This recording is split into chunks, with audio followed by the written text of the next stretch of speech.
ጥያቄ ደግሞ አሁን የመጣብኝ አንተ ከየትኛው ጎሳ ነህ የት ነህ ምን የሚሉኝ ጥያቄ አለ።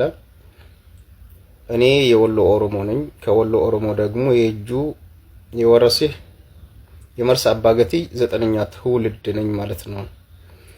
እና እኔ ኒኪ ሱልጣን ሰይድ ኪታሙ ሐሽም ኢድሪስ ዩሱፍ ዑመር ጓንኩል ወሌ ብዬ አባሴሩ እባላለሁ።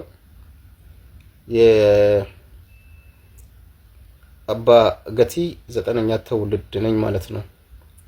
እና የወረሲህ ጎሳ ነኝ። የእጁ ልጅ ነኝ። የእጁ ደግሞ የወሎ የጥንት የወሎች ስራው መንግስት ያቋቋሙት የጀግኖች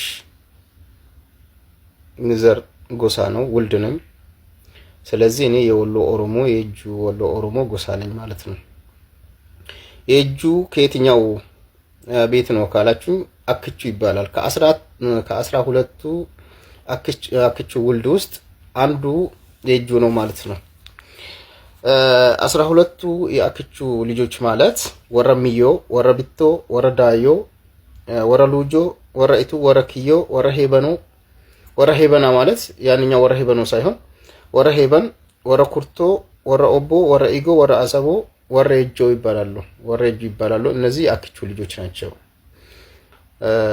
ወራክቹ ታዋቂ ነው። በ16ኛው ክፍለ ዘመን በጣም ተዋጊ የነበሩ የጀግና ሰራዊትም ነበሩ።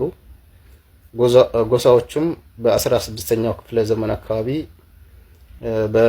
በሰሜኑ አካባቢ የወሎን ኦሮሞ ከፍ ያደረጉ ጎሳዎች ውስጥ አንዱ ናቸው ማለት ነው። ስለዚህ እኔ የወሎ ኦሮሞ የመርሳ አባገቲ 9ኛ ትውልድ ነኝ ማለት ነው። ስለዚህ በዚህኛው እንድታውቁኝ እፈልጋለሁ።